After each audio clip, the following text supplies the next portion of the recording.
Kami ini sekarang ada tagline, ya, Bobi bukan berkah tapi musibah. Untuk dia menjadi wali kota, mesti dia korbankan Bang Eldin. Bang Bobi, kalau dari saya, tolong Anda kalau sidang jangan mangkir lagi lah.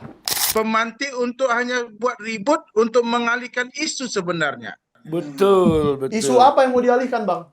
Yaitu adalah kasus daripada Blok Medan itu. Karena polisi sama jaksa ini udah nggak percaya masyarakat. Emang sekarang kita percaya polisi, Pak? Bukan masalah kita lihat persoalannya tahun 2002 sampai sekarang makin meningkat, bukan makin turun korupsi. Kayaknya Gubernur Bobi ini nggak mengetahui sejarah bagaimana kronologis Aceh dengan Sumatera Utara. Kita sejak zaman merdeka sampai hari ini nggak mempersoalkan itu. Kalau menjarahin orang, kalau kita bisa punya ini kayak nembak di kebun binatang sebenarnya istilahnya. Iya. Tutup mata, tembak-tembakin pasti kena gitu. Karena koruptornya banyak. Tetapi orang yang makan uang pajak rakyat yang puluhan bahkan ratusan triliun, itu nggak dibilang anarkis. Adili Jokowi majukan Gibran dukung Prabowo, habis. Jumpa lagi di Sentana Podcast, saya Michael Sinaga. Kemarin kita baru melihat ada sebuah demo besar-besaran di KPK. Tanggal 2. Kebetulan saya juga sedikit memberikan saran-saran lah untuk orang-orang KPK Orasi. dan Polri. Bukan orasi, Pak. Sedikit aja saran dari saya kemarin. Nah, hari ini saya mengundang tamu spesial, yaitu mantan komisioner KPK, Bapak Saud Situmorang. Gimana kabarnya, Pak? Baik, horas semua. Horas. Dan di sebelahnya ada Pak Sabar Tambunan. Siap. Ya. Dan seperti biasa di sebelah saya Pak Janes Syahan. Ada marganya juga. Ada marga semua di sini. Marga semua. Dan nanti kita akan menanyakan bagaimana pendapat kawan-kawan kita di daerah mengenai acara tersebut ya, mengenai demo tersebut. Oke. Mungkin saya dari awal mungkin kita nonton dulu ya, Bang Saud ya. Oh. Kita nonton dulu apa sih yang dikatakan oleh para pendemo kemarin. Coba kita play sedikit biar kita dengarkan. Saya ingin mengingatkan, silakan KPK bersikap adil. Artinya tidak tebang pilih dalam menangani kasus-kasus korupsi yang ditangani. Katanya silakan KPK jangan tebang pilih. Ada tindak pidana yang Silakan KPK jangan tebang pilih kalau menangani kasus ini Pak Napoleon Bonaparte ini, Jenderal Polisi ya. Gimana menurut Bang Saud kata-kata itu? Apa benar sekarang KPK ini pilih-pilih siapa yang ditangani, siapa yang dipeti eskan kasusnya? Kan itu kira-kira permintaan di demo itu. Ya, kalau lihat dari volume dari mic ini unjuk rasa ini saya alami kalau lagi unjuk rasa seperti ini, Ya. itu sampai ke lantai 15 itu kedengeran. Oh, Pimpinan KPK itu lantai 15. siap. Jadi itu dengar persis itu kalau ada lagu umpamanya usir, usir, usir si Saud, usir si Saud sekarang juga itu kedengaran sampai ke atas. Oh, dulu lagunya begitu ya? Iya, Siap. gara-gara undang-undang KPK itu ya kan. Iya, iya. Saud udah Batak, Kristen jadi Taliban pula kata orang kan, bingung ya. Nanti kita bicara 3 episode dengan Sabar tuh. Iya, iya, iya. Jadi maksud saya gini loh, ketika disebut nama-nama besar, di situ ada Paru Roji, ada Betor, ada kemudian Mulyadi, ya, terus Ya. kemudian ada Bro juga di situ. Itu mereka di atas bisa dengar. Kecuali kalau dia memang menutup pintu hatinya Pakai headset atau untuk tidak dengar gitu. Itu kedengaran sampai ke atas, di lantai 15 itu. Apa yang disampaikan. Betul. Jadi kalau mereka menyampaikan sesuatu secara jelas, yang mereka sebut sebagai kelompok gladiator untuk kemudian menindaklanjuti temuan-temuan laporan sebelumnya, pertanyaan saya sampai hari ini belum ada respon KPK kan? Belum ada? Ya, apa responnya? Itu kalau zamannya Febri dulu biasanya Febri bisa turun di bawah menemui. Iya, nggak ada loh, Pak. Iya, kita sampaikan kepada pimpinan. Karena ini kan sebenarnya laporan yang sebelumnya juga kan. Sudah ada 2-3 laporan sebelumnya kan. Betul. Apa kaitannya Blok Medan, ada kaitannya dengan pesawat, ada kaitannya dengan lain-lain lah, dengan keluarga itulah. Keluarga Mulyono ya kan. Ya. Jadi sebenarnya pertanyaannya tadi dari Michael tadi, apakah yang dipertegas juga oleh Pak Napoleon. Pak Napoleon tadi bahwa jangan tebang pilih, itu sebenarnya mereka harus paham apa yang disampaikan oleh Prabowo. Oh, Prabowo itu udah 25 kali loh sejak dilantik, catatan saya 26 terakhir di PKS. 26 kali sudah mengatakan saya akan berantas korupsi dengan serius. Dan pidato di parlemen tanggal 18 itu lebih keras lagi. Kalau kita sarankan di situ, kita dengar di situ. Bahkan dia di situ menegaskan, nggak peduli mau dia itu TNI, Polri yang backing, saya nggak suka. Dengar lagi tuh pidato Prabowo itu. Itu tanggal 18 Agustus loh, pidato resmi kenegaraan. Iya. Itu sangat tegas. Dan saya capture benar itu apa yang dia sampaikan. Artinya KPK harus paham bahwa kalau memang kita bicara Indonesia ini untuk jauh ke depan, sampai tahun 2050 katakanlah, atau 100 tahun Indonesia, indeks persepsi korupsi 37 itu kan hanya 3 poin di bawah Nepal itu. Wah, jangan Iya, dinepalkan itu ya. Nepal itu 34 indeks persepsi korupsinya. Kita 31. 37 kita. 37. Jadi beda 3 aja. Ya. Jadi sebenarnya you move down 3 step, you going to Nepal, no? Wow. Bisa jadi. Ya kan? Jadi artinya gini, ini serius, ini persoalan serius. Nggak ada presiden di Indonesia yang saya catat, ini tentu dia, gue nggak pernah dibayar Prabowo loh ya. Mudah-mudahan sampai dia selesai pun jangan bayar saya. Oke. Ya, itu 26 kali dia sudah ngomong anti korupsi. Ya. Dan itu very serius. Dan itu kita tagih. Terbanyak itu ya, di Yes. antara semua presiden yang pernah ada. Beda sebelumnya, kalau itu dia ngomong kayak gitu, kayaknya gue bisa OTT tiap hari tuh kalau presiden sebelumnya ngomong kayak gitu. Iya dong, kalau dia bilang kejar gini kan gue minta uang, mana ongkosnya Pak, kan gitu. Iya. Ya, Waktu anggaran Iya. Waktu KPK. Pak Saud jadi komisioner zaman Pak Jokowi ya. Oh ya. Ya, jadi Pak Jokowi kurang ngasih duit ke KPK hari itu. Maksudnya. Ada janji kan. Ada janji, nambah ya. sekian ribu pegawai. Nah, nggak halak Batak sama Dok Holland Hatta. Oke. Holland Hatta. Kata orang Batak, Omdo, omong doang. Nah, saya Holland Hatta. translate. Jadi kira-kira gitu, translator Michael. bahasa Bataknya. Jadi respon itu yang paling penting kita tunggu karena ini sangat serius. Indeks persepsi korupsi. Kalian udah termasuk detail kemarin ngomong OSIS RP segala macam waktu unjuk rasa. Iya. Karena aku nonton live. Paling nggak ada 5 YouTube yang aku tonton live itu. Oke. Secara terpisah. Jadi aku bisa lihat dari beberapa sudut pandang. Ini nyambung juga ke Bobby ya di Medan yang sudah ditangkap oleh KPK kroninya yaitu Topan Ginting. Ya. Topan Ginting. Dan sampai sekarang sepertinya nggak ada kejelasan nih. KPK mau mengusut ke Bobby atau tidak gitu. Menurut Abang kenapa ini? Kalau saya sih perhitungan saya secara analisis boleh salah ya. Ya. Analisis saya itu 90% Bobby terlibat. Ini analisis loh ya, analisis boleh salah. Nggak boleh kan nuduh, ya kan? Ya. 90% dia terlibat, dia Kalau terkait. saya 1000% terlibat. Karena jelas itu kan anak buahnya. Nggak mungkin membuat satu keputusan kalau nggak ada kebijakan daripada gubernurmu, si Bobby itu. Oh iya, Loh, nggak Mike, mungkin dong. aku udah bisa pulang, udah diputuskan soalnya. Nggak lah, bener nggak? Dia kan mata Jangan dong. Jangan pulang dong. Jadi gini. Ini baru berapa menit ini podcastnya?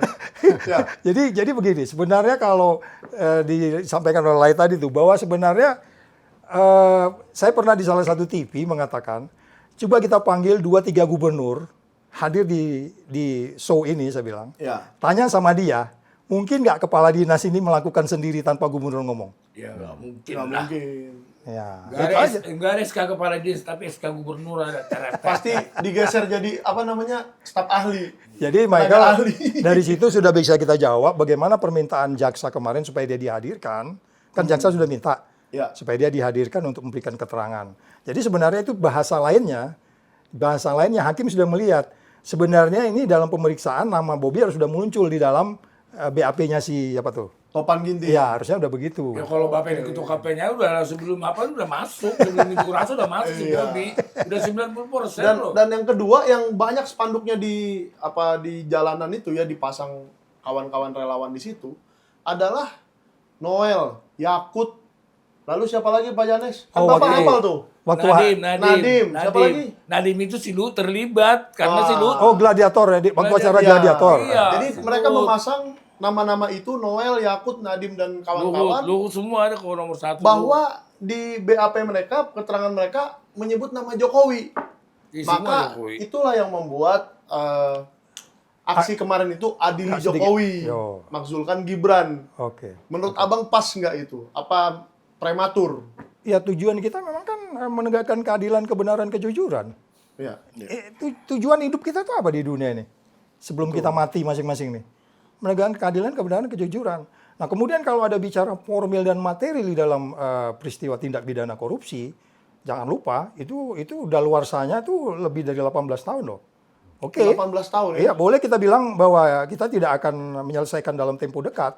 Ya. IKTP itu terjadi tahun 2005, kita menyelesaikannya 2015. 10 tahun kemudian. jadi Jadi belum- jangan lu pikir karena nggak diadili sekarang lu bisa lolos lo, enak aja lo. Oh jangan saya dong yang ditunjuk. Lo sana lo sana. Kalau saya kan belum pernah korupsi saya. Jadi maksud saya gini. Nggak pernah. Jadi yakin saja pengaduan kemarin KPK harus mendalamin itu. Kalau memang buktinya cukup, kita nggak peduli siapapun karena negeri ini bukan milik perorangan. Ya, Negeri ini menyantuni lebih dari 250 juta rakyat. betul. Dan nggak bisa dirusak oleh 10 orang. Itu sangat sial negara seperti itu nggak boleh kayak gitu. Maka, Meskipun presiden atau Oh iya, kita anak nggak presiden atau mantu presiden. ya? yes, itu nggak ada. Itu udah otomatis. Jadi artinya kalau memang kamu mau naikkan indeks persepsi korupsi, Prabowo ingin pertumbuhan ekonomi 8%, kamu harus bikin indeks persepsi korupsi di atas 60. Sekarang 37. Lu bikin Tinggi jadi sekali, lu kalau Pak. tinggi kalau omong-omong lu nggak bisa. Amerika itu cuma indeks persepsi korupsinya 67 kok. Singapura 80, tertib semuanya ya kan. Oke. Malaysia 50 di atas, jauh di atas kita. Kita malah di bawah Timor Leste gitu. Wow. Iya kan? Jadi itu sebenarnya terjadinya karena pelaksanaan undang-undang anti korupsi itu hukumannya tidak jelas. Hakim kalau memang nggak pernah saya lihat Abu seumur hidup, padahal ada undang-undangnya itu biar ada efek jerak. Lebih baik mencegah daripada mengobati. Cara mencegah korupsi ini entah hantu belau itu hukuman mati, lanjutkan hukuman mati tanpa HAM juga nggak masalah, nggak usah. Daripada hak ajasi masyarakat diambil sama koruptor itu, Iya, hak lebih baik ajasi- hukuman mati. Hak ajasi 250 I- juta orang 240 loh. juta, lebih baik dihukum mati aja udah biar Oke. jerak. Itu pencegahannya Pak Prabowo nggak apa-apa. Rakyat mendukung kok, biarin aja enak aja orang itu hidup mewah-mewah di atas penderitaan orang mati, orang Iya. masyarakat tuh mau Bukan orang mati, di orang atas- miskin. orang miskin. Enggak, Ya. maksud beliau kita paham bahwa orang sekarang frustasi benar dengan Iya. korupsi. Iya. Kita mengerti. Jadi Dan kalau kita saya sih terus terang tidak aja, berdaya ya. kalau memang formil materialnya cukup, termasuk umpamanya hukuman mati tadi. Iya. Walaupun itu saya masih debat ya soal hukuman mati, kita hukum kan nggak boleh dendam. Tapi kalau memang ada tertulis, Ada kok. dalam keadaan tertentu boleh menghukum Iya. mati. Seperti kasus COVID tadi Di kan. batu bara Korupsi. itu. Dan Iya. seingat saya Pak Jokowi pernah mengeksekusi ya hukuman mati di awal jabatannya ya. Ada beberapa orang. Tapi bukan kasus Meskipun korupsi kasus kan ya. narkoba ya. Korupsi. Ha-ha. Gua lebih- Jadi sebenarnya nggak apa-apa. narkoba itu masih individu-individu yang korbannya. Ini masyarakat semua. Iya. Masa hukuman Berarti lebih parah. 900 ribu triliun kemarin tuh. Hah? Kemana tuh? Sekarang sidangnya diam aja. Karena ini produk-produk Jokowi juga. Lihat aja, paling hukumannya 5 tahun, 10 tahun. Pas udah mau ketuk, hakim udah mau ketuk palu nih hukuman seumur hidup. Karena dilihat ada ampau, ya udah tunggu sidang ditunda. Besoknya udah 5 tahun penjara. Karena alasannya Oke. berbuat baik, menyesal. Atas perbuatannya itu doang, perbuatan silakan masa sidang berkelakuan baik. Udah putus 5 tahun, padahal 900 triliun anjing. Jadi, Ah, gimana? Saya mau tanya Bang Sabar lagi nih. Menurut Abang bagaimana soal demo di KPK kemarin? Apakah itu menurut Abang memang suara rakyat yang sebenarnya? Atau cuman segelintir orang saja? Atau gimana? Jadi saya sederhana melihatnya. Hah. Karena saya kan ikuti sejak dulu dirikan Bara JP ya. Betul Bang, kalau khusus korupsi rakyat itu udah muak. Ya. Ya. Coba kelompok Jokowi selama ini kan ada OCCRP Ya. bulan Desember 2024 Ya. Jokowi itu peringkat 2 dunia. Ya. Ini OCCRP ini bukan abal-abal. Ya. Corruption. Ya, And cuma organized kalau crime. Tremul bertugas lah bahwa bilang itu abal-abal. Ya. Peringkat 2 dunia pemimpin terkorups. Ya. Itu satu. Yang kedua jangan lupa pelaku kejahatan terorganisir. Soal ijazah itu masuk dalam, Kejahatan terorganisir. kan begitu. Betul. Setuju saya. Peringkat 2, peringkat 1 itu yang Presiden Suriah, tapi Ya. berhasil kabur bawa harta lah. Ya. Masih ada yang diselamatkan. Ya. Lalu kembali seperti tadi Abang bilang, Bang Saud, indeks persepsi korupsi. Kita bandingkan dengan 10 tahun Presiden Prabowo. Waktu dia memerintah 20 skornya. SBY maksudnya. SBY. Ah. Kemudian berakhir Pada akhir pemerintahannya 34. oh 34. Naik Sama lah, kayak Nepal naik, dong. naik, Ya, naik. 14 poin lah. Setaraf Nepal lah waktu itu. Jadi istilahnya begini nih, waktu zaman Soeharto korupsi di bawah meja, Iya. zaman SBY di atas meja, zaman Jokowi meja-meja aja dikorupsiin. Ini korupsi ya. Juga mejanya ini pun bahan korupsi ya. diambil Ngeri semua. kali. Oke. Jadi saya mau menekankan apa ya? Kan udah dibilang 26 kali Presiden Prabowo dalam pidato resmi, Resmi ya? ya. Itu resmi loh itu.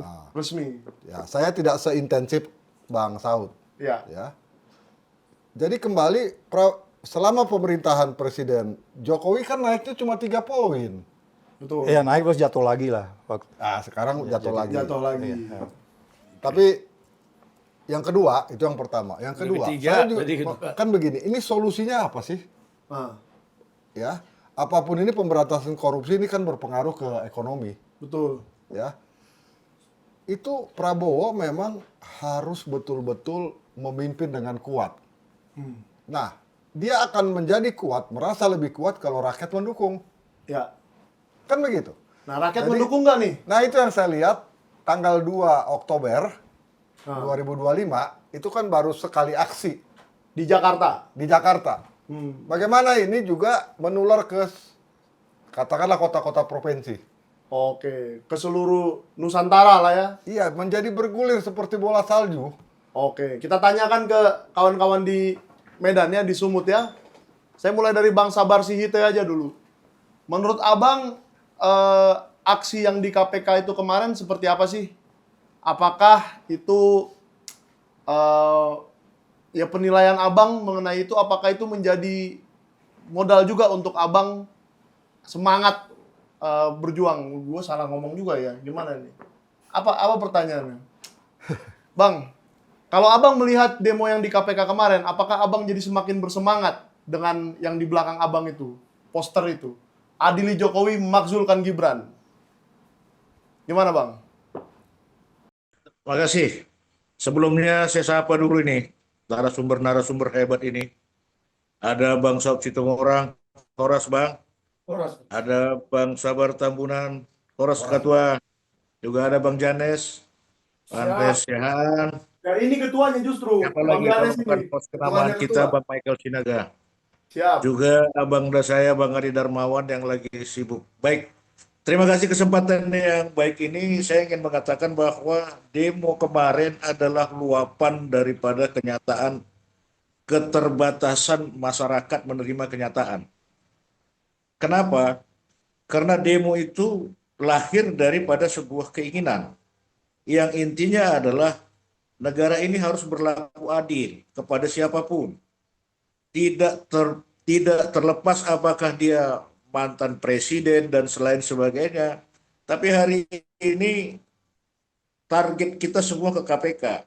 Kenapa? KPK kita harapkan sebagai badan yang independen yang bisa melakukan hal itu. Mungkin Bang Saud Situmorang tadi sudah cukup banyak menjelaskan itu ya.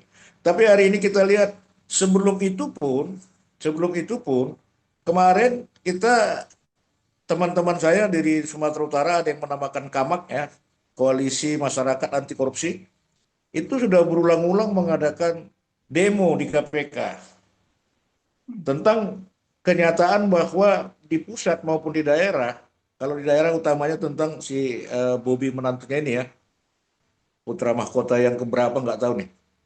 Tapi yang ini pasti. Kemudian yang di Jakarta itu kita sudah berulang-ulang menyampaikan adili. Kenapa? Udah terlalu banyak fakta dan bukti yang bisa disampaikan. Selanjutnya tentu masyarakat tidak punya kuasa, tidak punya hak untuk melakukan itu kecuali yang berwenang yakni KPK. Maka apa yang terjadi kemarin di sana itu saya pikir luar biasa. Berapa lagi tokoh bangsa ini harus bicara di depan publik? Yang bicara kemarin itu bukan kaleng-kaleng kalau bahasa Medan ya. Bukan kaleng-kaleng, itu tokoh-tokoh senior bangsa yang harusnya sudah harus didengar dan sudah harus ditindaklanjuti oleh KPK. Jangan sebatas orasi-orasi saja. Ini saya khawatir nanti ini KPK ini musim-musim Nepal ini Bang Bang Michael ya. Ya kalau memang harus dinepalkan juga, gimana nih? Kita nepalkan juga, nggak ada masalah kalau memang nggak bisa Waduh. bergerak. Untuk apa ada KPK? Itu besar biayanya, Bang Saud tahu kan bagaimana mengurus KPK itu. Lalu apa fungsinya? Sebegitu banyaknya masyarakat, tokoh dan lain sebagainya yang menyampaikan masukan informasi secara data dan fakta. Bagaimana harus mengolahnya lagi? Nah ini sebuah kenyataan bagi masyarakat kita, khususnya di Sumatera Utara. Bahkan kami di Sumatera Utara sudah berulang-ulang melakukan unjuk rasa di KPK untuk minta Bobi segera dijadikan tersangka. Kenapa? Karena kaitannya dengan masalah PUPR itu. Topan Dan gitu. bukan hanya itu sebenarnya. Sejak dia wali kota pun hari ini kawan-kawan sedang bekerja, termasuk ada informasi markup di lapangan Merdeka, kemudian ada masalah bantuan sumber daya pengairan di Kota Medan, dan yang paling serem kan hantu pocong kemarin itu kan nggak tahu gimana tuh.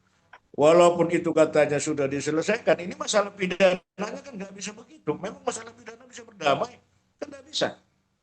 Nah, jadi di Sumatera Utara pun sekarang, Bang Michael dan kawan-kawan semua yang ada di pusat, kami ini sekarang ada tagline ya, Bobi bukan berkah tapi musibah. Wow. Ya. Bobi bukan berkah tapi musibah katanya. Ya, Luar biasa. alasannya bahwasanya sekarang ini selain daripada masalah korupsi yang sedang dibongkar, baru-baru ini ribut lagi soal masalah Aceh, soal Ya. masalah plat. Ya, yang saya pikir gini, ini gubernur kurang kerjaan apa ya? Apa tidak ada orang lain ataupun kepala dinas atau apa untuk bicarakan? Kok langsung begitu? Dan kayaknya Gubernur Bobi ini nggak mengetahui sejarah bagaimana kronologis Aceh dengan Sumatera Utara. Kita sejak zaman merdeka sampai hari ini nggak mempersoalkan itu. Kalaupun itu dipersoalkan, itu kan lewat atas, bukan dengan cara koboi. Ya. Dengan menyetup kendaraan ini kan cara koboi ini. Ini seorang gubernur gimana nih? Jadi sekarang ini, Bang Michael, di Kota Medan ini memang sudah terjadi semacam ada pro kontra antara kita Aceh dengan orang Medan. Ya, sudah mulai jadi seperti ada gesekan. Maka kita bilang ini ancaman musibah. Ya. Ini ancaman musibah. Kemarin belum selesai lagi masalah 4 pulau itu kan. Belum hilang persoalan itu, muncul lagi ini. Kita nggak tahu besoknya apa. Nah kalau kita bicara sekarang bagaimana kontribusi, saya pikir negara tahu lah ya. Apalagi di Sumatera Utara ini kan kita mengenal ini ya, Bang Saud ya. Sumatera Utara ini miniatur Indonesia kan. Di sini semua ada, di sini semua damai. Anda harus seperti kejadian-kejadian ini. Jadi poin-poin itu barangkali yang bisa saya sampaikan, saya uraikan sedikit. Jadi intinya kami di Sumatera Utara ini sedang cemas ya. Sedang cemas pertama soal masalah korupsinya yang belum juga diselesaikan. Kemudian juga masalah makanya Bobi berulah rakyat Sumut terancam musibah. Saya pikir itu dulu pembukaan sementara Bang Michael dan Ya, Bang teman-teman. Sabar. Nah, yang menarik saya melihat ternyata masyarakat Sumut ini melihat Bobi itu malah orang yang cari ribut melulu kerjanya ya. Padahal tidak ada yang memulai, malah dia bikin peraturan sendiri tentang plat Aceh itu. Itu kan membuat keributan di tempat yang tidak ada masalah gitu. Gimana Pak Janis? Kalau saya sih nggak akan ada masalah. Kenapa orang Batak sama Aceh itu dulu nggak pernah ada nggak ada kebentrok. Nah gara-gara si Bobi biadab ini, maaf nggak apa-apa, nggak usah bilang aja gitu.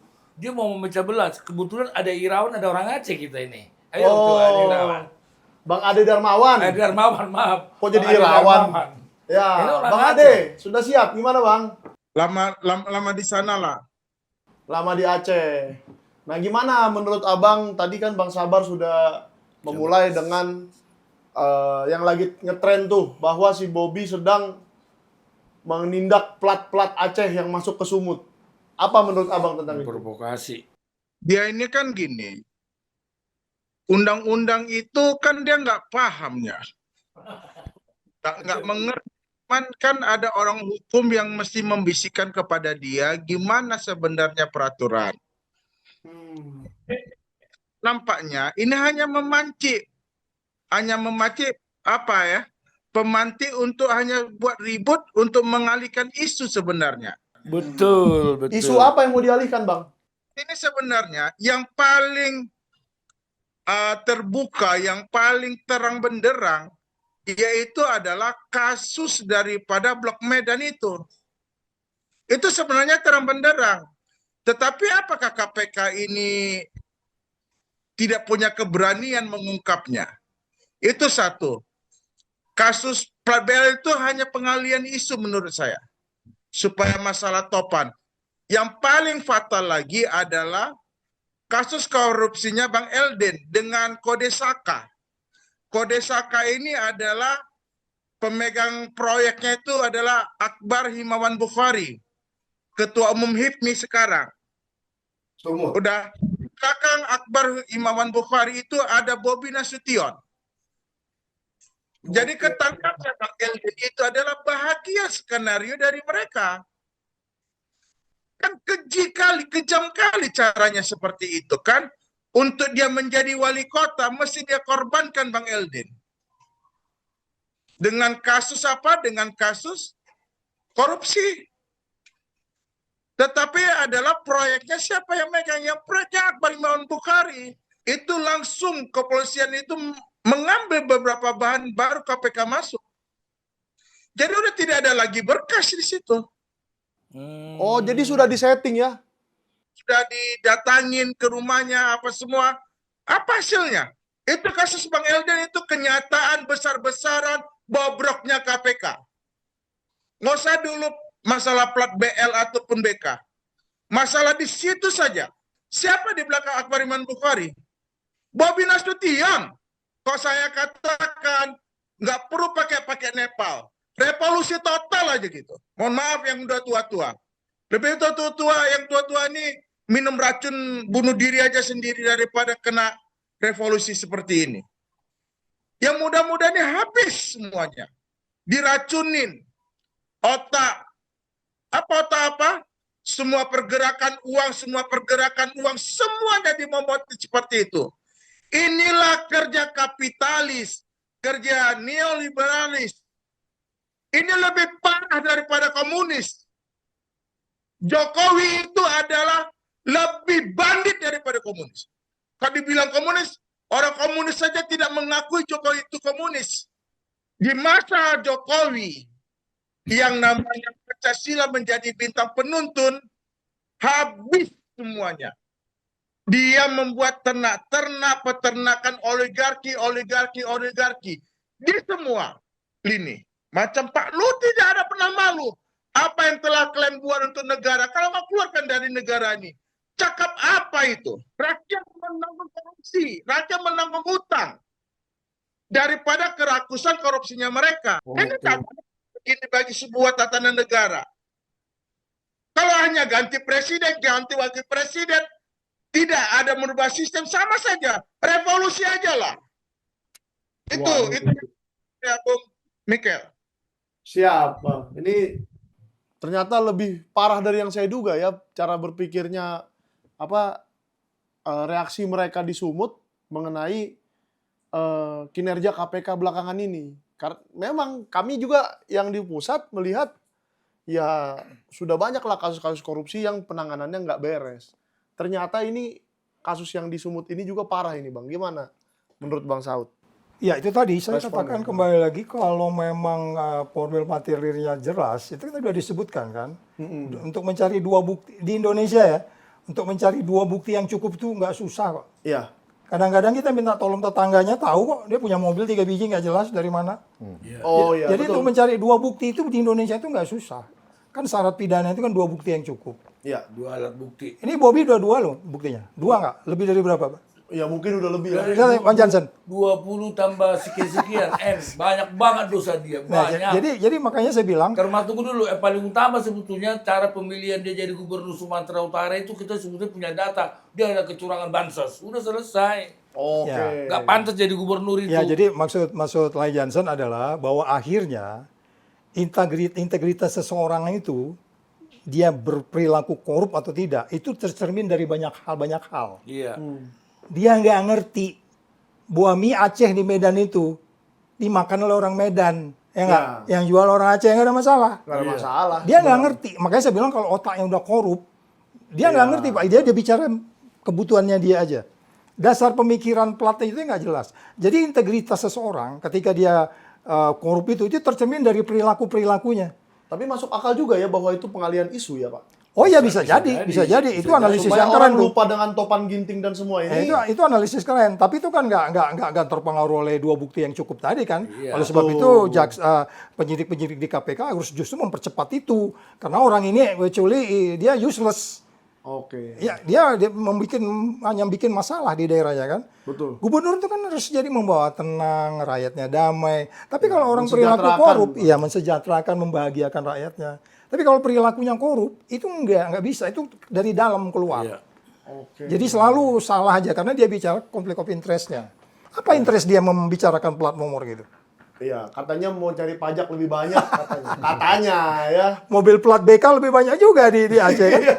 Ini kan Indonesia, apa dong yang namanya NKRI? Betul. Nah itu maksud saya gini loh, makanya hati-hati. Anda kalau sudah konflik of interest, kalau Anda sudah berperilaku korup, mungkin Anda nggak ngambil uang pada kesempatan tertentu. Tapi dari perilaku Anda itu Anda akan kelihatan bahwa Anda sebenarnya lebih banyak menghasilkan suatu kesialan terhadap negara daripada suatu keuntungan. Itu jelas itu. Iya. Kalau kata Bang Sabar tadi ya, Bobby itu adalah musibah. Nah itulah Ya bahasanya. kan, gimana menurut Bang Sabar yang satu lagi nih? Bang Sabar Tambunan, setuju nggak Bobby itu adalah musibah untuk Sumut? Itu Itu aja. hampir semua rakyat Indonesia yang peduli politik setuju. Kecuali Termol ya. Ini Kecuali Bang Termol. Ya, Bang Ade ngomong apa tadi itu? ngomong apa tuh? Yang jelas sama dia itu pengalian isu betul banget itu. Betul sekali. Oke. Gak usah kita kupas-kupas lagi masalah itu. Yang kita kejar bagaimana caranya supaya masalah topan Ya. langsung jelas topan ini tidak mungkin tengah terlibat si Bobby, pasti terlibat banget.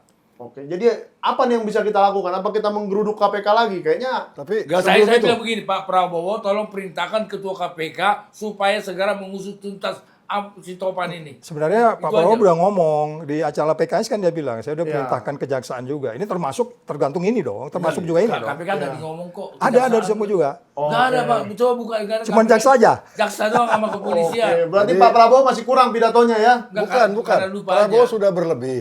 Sekarang tinggal tugas kita Melaksanakan yang sebagai mendorong. rakyat biasa. Itu tadi 2 tokoh itu namanya di Sumut. Ya. Masih banyak lagi yang lain Oh, di mana lagi di Pak? Medan. Maksudnya di Medan aja masih ada lagi. Oh, di Medan aja masih banyak lagi ya? Nah, terus kemudian di Medan itu kan ada 30 Kabupaten kota 30 berapa? 33 33. kabupaten kota. Misalnya kota Siantar. Ya. Emang nggak ada orang yang muak sama korupsi? Ya, pasti banyak lah. Maksud saya adalah Muak dengan Bobby. biarkan KPK dengan segala kebebalannya. Biarkan, tapi hiduplah semua di 33 kabupaten kota di Sumut. Ya, biar ketahuan jelas kan? Jadi Jadi ini gerakan bukan rakyat. Jadi ini bukan aspirasinya Sabar Sihite dan Ade Darmawan aja. Jangan-jangan mereka ini juga yang liar, mikir sendiri. Tetapi kalau seandainya sudah di 30 kabupaten, 33. 33 kabupaten, berarti Kota. kan memang masyarakat berpikir begitu. Dan ada 38 provinsi. Maksud saya, Prabowo udah 26 kali Ya, soal pemberantasan korupsi. ya. Lalu rakyat mau ngapain? Diam-diam aja. Kalau diam-diam aja ya jangan salahkan lah KPK. Emang KPK bebal kok. Emang KPK-nya bebal. Lah, itu Jadi- dari indeks. Jadi maunya Pak Sabar, rakyat harus bersuara, demo. Iya, Atau tapi gimana? tapi jangan bakar-bakaran. Oh ya, jangan dong. Kemarin kan demo No, KPK no juga. violence. Tidak ada kekerasan. Tapi ini satu ya, yang mungkin nggak kelihatan di Di kamera. ya. Saya lagi di atas mobil komando, di sebelah sana tuh ada satu mobil anak STM. Rame-rame. Udah siap-siap kayaknya. Sudah bawa toa, sudah bawa apa? Mereka menuju ke sini tapi dihadang oleh Terhambat ya. dihadang. orang-orang kita. Kalian siapa yang ngajak ke sini? Ini Wah mau demo KPK. Siapa yang ngajak? Iya pokoknya demo KPK. Nggak tahu siapa yang ngajak, nggak tahu siapa yang ini. Pokoknya nggak menjawab lah. Tidak menjawab. ya kita suruh pulang. Oh, yang Artinya- akhirnya dibilang kalau mau join, kalau satu pikiran datang ke sini ada Iya, kata-kata itu ya. Kalau ada- enggak Anda pulang, Anda berhadapan dengan kami. Ada yang ngomong gitu Betul, orangnya. yang Oh, itu baju ya. hijau siapa tuh? Ya katakan Panglimanya. pendompleng lah itu, pendompleng. Nah, Oke. jadi hampir didompleng juga, Pak. Mau bikin kekerasan, kekacauan. Yang seperti Bapak bilang tadi, jangan bakar-bakaran dan seterusnya. Kita kan di sini yang tadi kita tonton itu tidak ada kekerasan, tidak ada bakar-bakaran, tidak ada apa-apa. Tapi kayaknya sudah hampir tuh. Ada yang mau menyusup kan gitu. Ya. Ya. Patut diduga bahwa Ya. mereka adalah yang menyusup itu adalah bila pemberantasan korupsi kencang dilakukan, mereka rugi besar. Jadi kalau kembali ke yang Lai Sabar tadi bilang bahwa ada 33 kabupaten kota gitu ya. Ya, itu kan dari sisi politik hukumnya gitu. Tapi sebenarnya kan kita harus memulai sebenarnya meminimalisasi yang disebut sebagai politik hukum, tapi hukum yang benar gitu. Tapi kalau memang hukum ini nggak jalan ya nanti memang akhirnya Ke situ. ya kan itu yang terjadi di Nepal itu kan gitu sebenarnya. Iya. Tapi kan kita harus segera mencegah itu. KPK segera mulai bentuk tim penyelidikan untuk kemudian memfollow. Tadi kan Ade udah ngomong, dia nggak usah lah dulu cerita-cerita soal topan Bobby segala macam. Dari kasus Blok Medan itu kan jelas. Blok Medan itu kan dia disebut kan di situ Ya, kan. di berkas Iya. pengadilan ya. Ya, itu dari itu aja. Jadi maksud saya gini loh. Apakah kita menuntut orang setelah kesalahannya itu sampai 100, 200, 300 kesalahan? Nggak bisa Satu aja gitu. cukup dong. Oh iya. Sama dengan kondisi ijazah palsu ini gitu. Apa ketemu 2000 bukti? Iya. Hukum bilang 2 bukti aja cukup kok. Ya, kan sudah kelihatan kemarin KPU ngasih. Itu di episode nanti kita berikutnya bahas. ya. Episode berikutnya ya. Orangnya ada di sebelah sono tuh sebenarnya. Lagi nunggu. Lagi nunggu. Ya, tapi itulah. Kita juga berharap KPK segera bergerak aja lah. Nggak usah sampai seperti yang dibilang. Tapi suara Bang daerah-daerah Sama. kita dengar lagi dong. Oh, silakan. Kalau Sumut melihat, kita kasih deadline aja lah untuk KPK itu. Kalau KPK nggak bisa bekerja lagi sampai batas waktu kita tentukan, ya udah kita nepalkan aja lah. Bising kali kita lihatnya itu. Capek. Karena semua data dan pertandingan, fakta Bang. sudah kita sampaikan. Para tokoh sudah hadir. Bahkan Bang Saud Situmorang ini mantan wakil ketua KPK sendiri sudah bisa membeberkan. Kurang apa itu KPK? Ini masalah kemauan saja. Dan ada meme seolah-olah ya, untuk dinasti Jokowi KPK tak bertaji. Tapi kalau yang lain dia tajam. Ya. Nah kita lihat juga sekarang ini, yang lebih prihatin sebelum ketua KPK-nya ini ada Firly Bahuri, kasusnya juga ada sampai sekarang juga nggak tahu gimana. Jadi lingkungan mereka juga nih. Jadi kalau para penegak-penegak hukum yang kita harapkan untuk menegakkan hukum berkolusi begini, ini berarti KKN jilid berapa ini? Dulu di reformasi 98 kita memberantas KKN, korupsi nepotisme. Ini yang jilid berikutnya ini, apalagi 10 tahun terakhir di kepemimpinan Jokowi, kerusakannya ini udah TSM nih. Habis semua sudah, berantakan. Mulai dari sistem korupsi, sistem pendidikan, dan lain sebagainya, kroninya udah cukup meresahkan bangsa kita. Jadi untuk KPK, kalau memang tidak berpikir lagi dengan adanya gladiator kemarin ya, tanggal 2 Oktober, di gedung KPK secara tertib, sopan, dan semua berdasarkan fakta, tidak ditanggapi, terus kita mau ngapain lagi ya Bang Saud ya? Kita kasih deadline aja lah Bang. Ya, kita deadline rame-rame kita ya sudah. Kalau perlu kita tutup aja tuh KPK, nggak usah ada. Ya, Kita gembok ya. balik aja seperti yang dulu lagi. Karena itu harapan kita. Yang lain ini kita nggak tahu. Kemarin Polri reformasi, Jaksa Agung, lihat aja kejadiannya. Silvester Matutina nggak bisa juga dieksekusi. Terus kemana lagi nih mau ngadu? Kemana lagi kita ngadu? Saya setuju dengan sahabat saya Bang Adi itu, ya udah kalau mau revolusi aja, kasih deadline semua. Bang Saud ini tokoh yang sangat, saya pikir kita semua di Indonesia mengenal tokoh yang tidak bergeming dengan rayuan-rayuan. Saya tahu itu. Ada sejumlah tokoh kemarin yang kena di TWK. Itu yang jago-jago semua. Sekarang ini nggak tahu kita yang bagaimana, tapi kita positive thinking aja lah. Anggap aja lah mereka juga jago dalam bidang mana kita nggak tahu. Tapi intinya KPK hari ini harus berpikir cerdas, kalau perlu dia harus nyatakan sikap secara transparan. Apakah tuntutan daripada yang aksi demo kemarin itu bisa dilakukan atau tidak, transparan aja. Kalau misalnya bisa, kenapa? Kalau nggak bisa, kenapa? Rakyat menunggu. Kan dilakukan sudah secara baik, apalagi kurangnya, bagaimana lagi model demonya.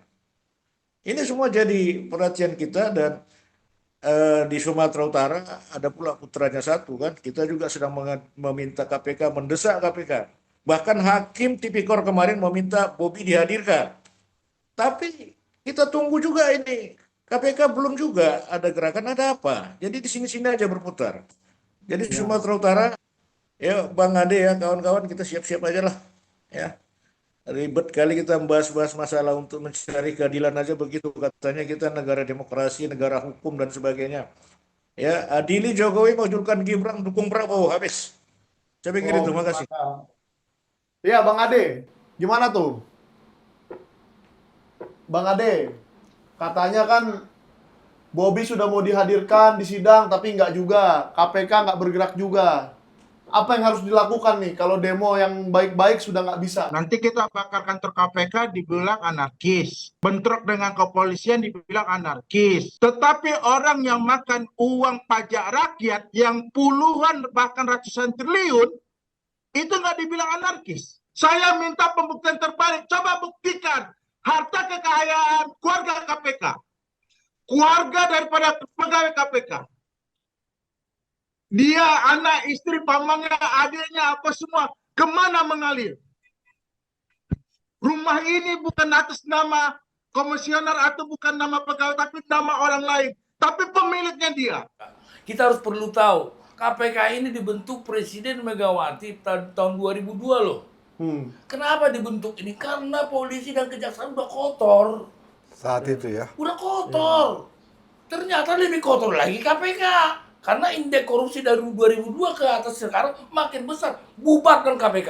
Pak Prabowo, bubar, tidak ada gunanya. Kembalikan kepada interogasi polisi dan kejaksaan yang bersih-bersih oknumnya. Tidak ada gunanya kok KPK. Megawati waktu itu benar untuk karena polisi yang jaksa ini udah nggak percaya masyarakat. Emang sekarang kita percaya polisi, Pak? Bukan masalah, kita lihat persoalannya tahun 2002 sampai sekarang makin meningkat, bukan makin turun korupsi. Ya. Bubarkan aja KPK, saya berani ngomong itu. Karena apa? Tapi dengan catatan bubarkan KPK, tutup institusi Polri dan Kejaksaan, dibersihkan dulu dari sifat-sifat. Kan ada tipikornya, itu ada pitsus semua. Di situ udah lengkap. Ini nama-nama pekerjaan dikira Pak Ibu Megawati itu akan bersih, ternyata makin kotor. Bubarkan. Saya yakin bubarkan, nggak ada artinya kok. Udah orang masyarakat udah parah. Atau koruptor yang besar-besar, mega koruptor dibawa ke KPK. Atau saya boleh kasih sedikit ini ya, pandangan anak muda nih.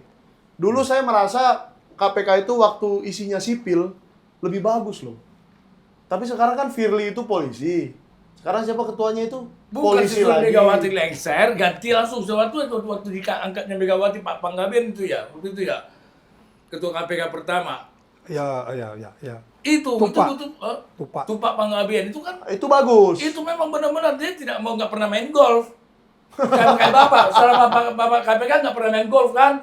Buang Nggak pernah gitu. main golf, nggak pernah main golf. Itu bahasa main golf itu adalah negosiasi. Jadi sebenarnya gini. Bubarkan aja KPK itu Pak Prabowo, saya ya rakyat mendukung. Atau bubarkan orangnya aja lah. Bukan, KPK-nya. KPK nggak arti buang anggaran.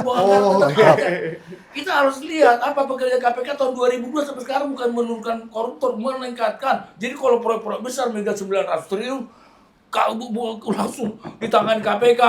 Waduh, makanya saya bilang terus nggak main golf. salah. Iya. Oke. Jadi Pokoknya nggak pernah main golf. sebenarnya kalau lihat dari apa namanya, kan ini korupsi ini kan udah disepakati dunia internasional. Ya.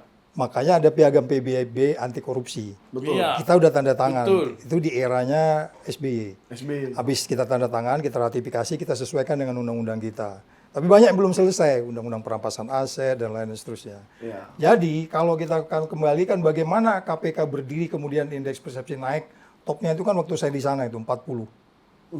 Waktu saya di sana 40. Iya. Tapi memang itu dia paradoks. Itu OTT kita bikin double, belum tentu naik juga IPK-nya enggak. Karena memang itu bukan jadi ukuran. Ya. Yang menjadi ukuran adalah bagaimana para wali kota, gubernur, presiden dan seterusnya perilakunya berubah enggak gitu.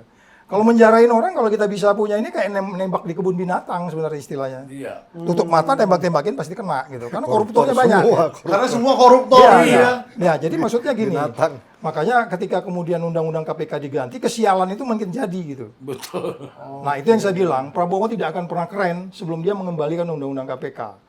Karena kita udah janji sama dunia internasional, kita udah tanda tangan piagam PBB, harus ada satu badan yang independen.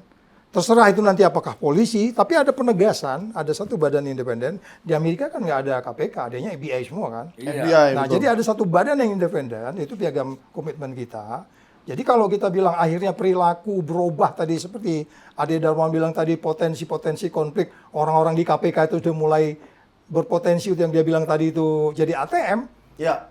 Undang-undangnya ketat aja itu masih bisa terjadi, apalagi dengan undang-undang sekarang ini gitu. Yang sudah dilemahkan, ya. Iya, dia bagian dari pemerintah gitu. Dia nggak berani lagi bermanuver.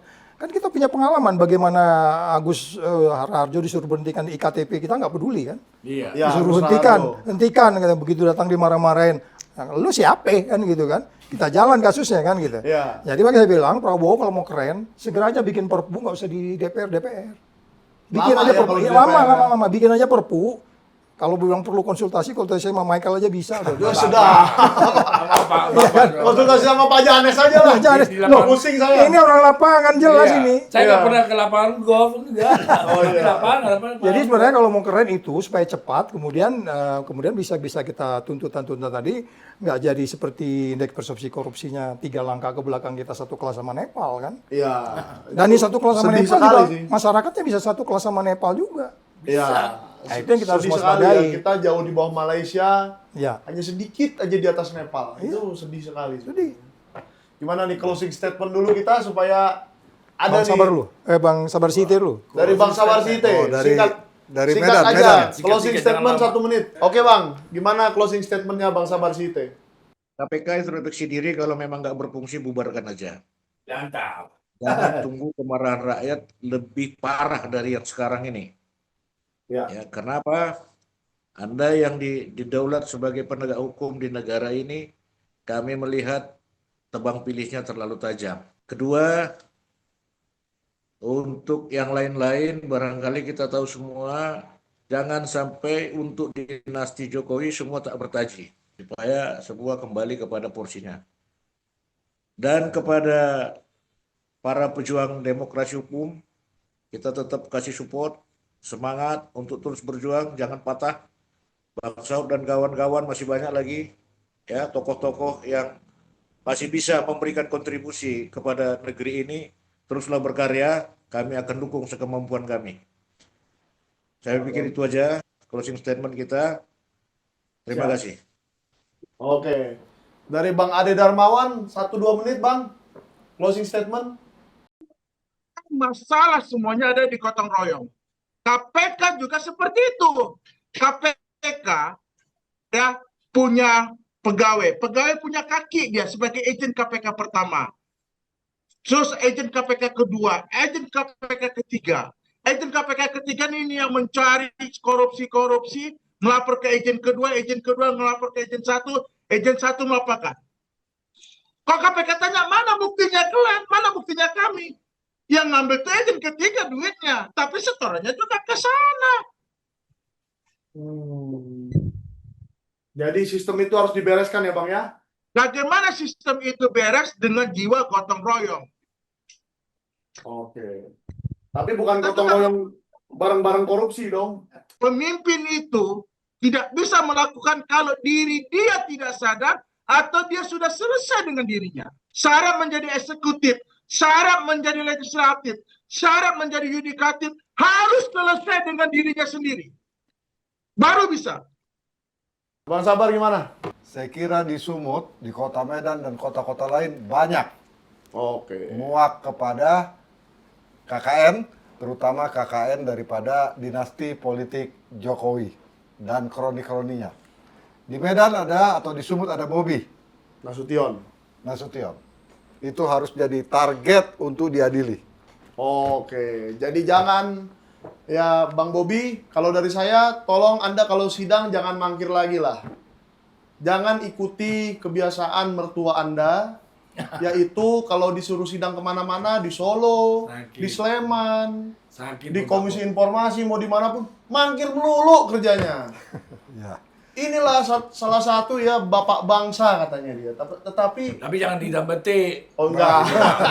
Dia katanya bapak bangsa tapi mengajarkan yang tidak baik untuk bangsa ini, yaitu kerjanya mangkir sidang Martabuni. dan martabuni. Dan menantunya ini pun kerjanya mangkir sidang melulu. Tolong dong ya, Mas Gibran juga itu, anaknya itu. Tolong dong kalau ada sidang, kalian jangan mangkir lagi lah. Hadapi masyarakat karena mereka lah yang memilih Anda. Hadapi si 58% itu yang sudah memilih Anda. Ya. Karena bukan saya aja, tapi kita kan sudah jadi satu sekarang. Tidak ada lagi itu. Jadi saya tunggu di sidang berikutnya hari Senin besok Mas Gibran. Kita tunggu di sidangnya Mas Bobi dan kita tunggu di sidang adili Jokowi. Oke, makasih Bang Saud sudah datang, Bang Sabar, Oke. Pak Janes juga Yes. yang selalu ada di sini, Bang Sabar Site dan Bang Ade Darmawan Mulate lai sabar dari sih. Sumatera Utara. Ya, thank you kepada semua yang sudah menonton. Jangan lupa di like, subscribe, di share dan di komen. Pasti banyak dari kamu pendukung Termul. Coba komen menurut kamu, apakah si Bobi ini nggak usah datang sidang lagi? Biar diputus saja tanpa dia datang, oke? Yang penting diadili dan dipenjara kalau ada salahnya, ya. Adili Jokowi, majulkan Gibran.